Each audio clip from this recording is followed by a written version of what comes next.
देशभरातील पेन्शनधारकांसाठी पेन्शन आणि महागाई भत्त्याबद्दल मोठी अपडेट आली आहे, जी की प्रत्येक पेन्शनधारकांना समजून घेणे हे अतिशय महत्त्वाचे आहे। प्रत्येक पेन्शनधारकांसाठी सरकारने 15 ऑगस्टच्या अगोदर 3 आदेश जारी केलेले आहेत। सो ती 3 आदेश कोणते असणार आहे तेच आपण आजच्या व्हिडिओमधून सविस्तर समजून घेणार आहोत। सो व्हिडिओ स्किप न करता शेवटपर्यंत पाहायचा आहे। चॅनलवर नवीन असाल तर अशाच महत्त्वपूर्ण आणि गव्हर्नमेंटच्या नवनवीन अपडेटसाठी आत्ताच आपलं चॅनल सबस्क्राइब करा।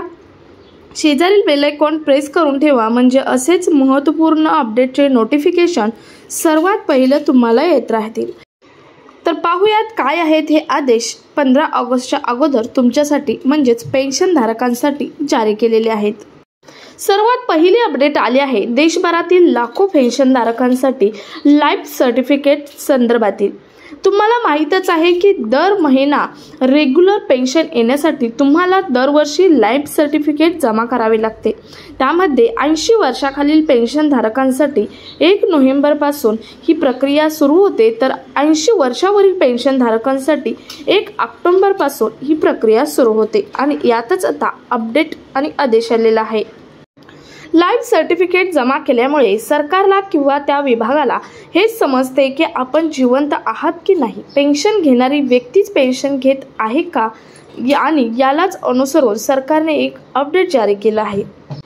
सरकार आता 1 नोव्हेंबरपासून प्रत्येक ठिकाणी अभियान राबवणार आहे, ज्यामुळे तुम्हाला घरी बसून लाईफ सर्टिफिकेट काढता येणार आहे। त्याचं प्रशिक्षण किंवा तसे पोर्टल तुम्हाला या अभियानातून दिले जाणार आहे। शिवाय 1 ऑगस्टपासून काही राज्यात या संदर्भात कार्यशाळा सुद्धा राबवलेल्या आहेत। आणि हे सर्व करण्यामागे सरकारचा एकच उद्देश आहे की लाईफ सर्टिफिकेटसाठी तुम्हाला वेळोवेळी चक्रा घालाव्या लागून नयेत, आणि जो बोगस एजंट आहेत किंवा लाईफ सर्टिफिकेट काढून देतो असे आमिष दाखवून OTP मागून तुमचे बँक खाते रिकामे करणारे काही एजंट आहेत, यांच्यासाठी सावधगिरी बाळगण्यासाठी आणि पेन्शनर्सना कोणताही तकलीफ न होण्यासाठी सरकारने ही कार्यशाळा ही मोहीम राबवण्याचे ठरवलेले आहे।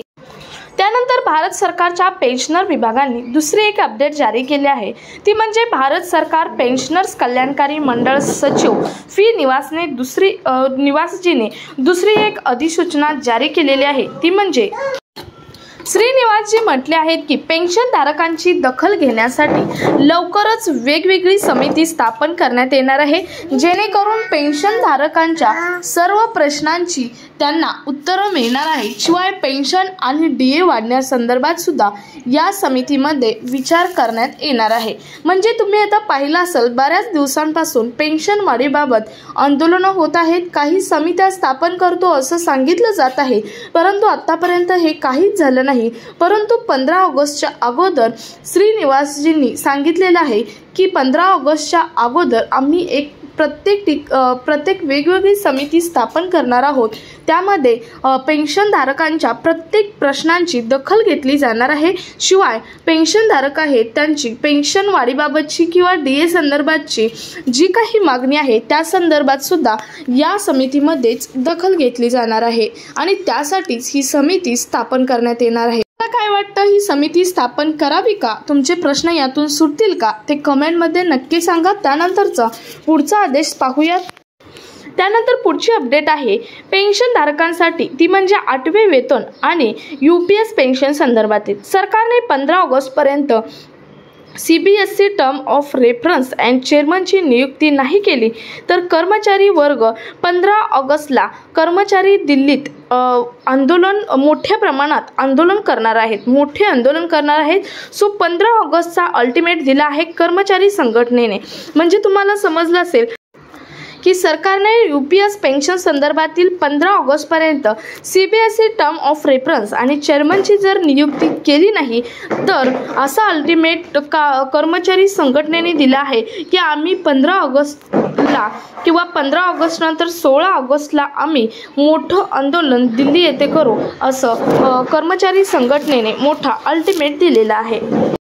त्यामध्ये 15 ऑगस्ट अगोदर टर्म ऑफ रेफरन्स चेअरमन आणि सचिव यांची नियुक्ती करावी, समिती सुद्धा वेगवेगळी करावी, कारण ही सर्व झाल्याशिवाय पेन्शन वाढणे किंवा महागाई भत्ता किंवा 8वे वेतन आयोगाबाबत कोणताच व्यवस्थित निर्णय होणार नाही, असं प्रत्येक कर्मचाऱ्याचं किंवा कर्मचारी संघटनेचं सुद्धा म्हणणं आहे।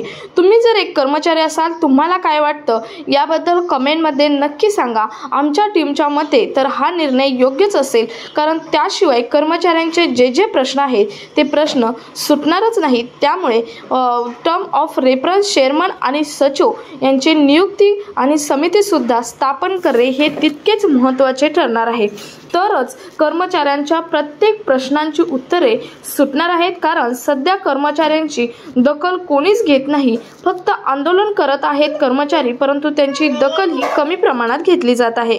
त्याचबरोबर कर्मचाऱ्यांकडून आम्हाला NPS किंवा UPS पेन्शन नको आहे, आम्हाला पूर्वीची OPS पेन्शन हवी आहे, अशी मागणी होत आहे कर्मचारी संघटनेकडून।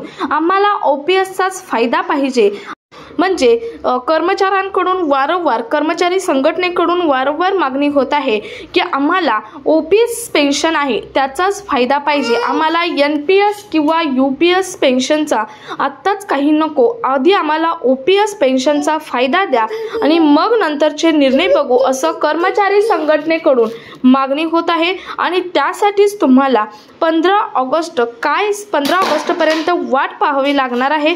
15 ऑगस्टला सरकार कोणतं सर्क्युलर जारी करणार आहे, 15 ऑगस्टपर्यंत मुदत दिली आहे कर्मचारी संघटनेकडून, आणि सरकार यासाठी कोणतं सर्क्युलर जारी करते त्या सर्क्युलरवर डिपेंड असणार आहे की तुमच्या सर्व मागण्या काय आहेत, त्या मागण्यांची उत्तरे किंवा त्या मागण्या तुमच्या पूर्ण होणार का, होणार तर किती प्रमाणात होणार, म्हणजे पेन्शन वाढ असेल किती प्रमाणात पेन्शन वाढ होणार, किंवा या संदर्भातला निर्णय असेल म्हणजेच महागाई भत्त्या संदर्भातील निर्णय असेल, किंवा NPS UPS OPS पेन्शन संदर्भातील जो निर्णय असेल तो निर्णय तुम्हाला 15 ऑगस्टपर्यंत वाट पाहावी लागणार आहे, कारण त्यावेळेस आत्ता जे आपण पाहिलं ते सर्क्युलर स्थापन झाल्यावरती आपल्याला कळणार आहे।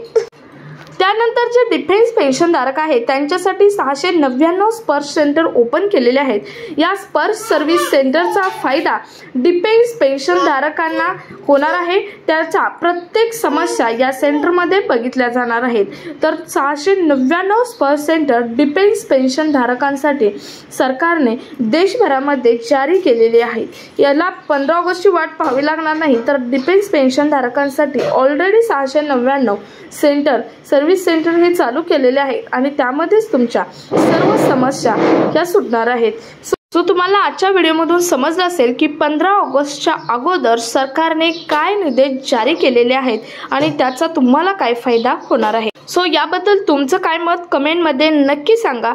सो हा महत्त्वपूर्ण आणि कामाचा व्हिडिओ जास्तीत जास्त पेन्शनधारकांपर्यंत शेअर करा। भेटूयात पुढच्या एका नवीन अपडेट सोबत, तोपर्यंत धन्यवाद।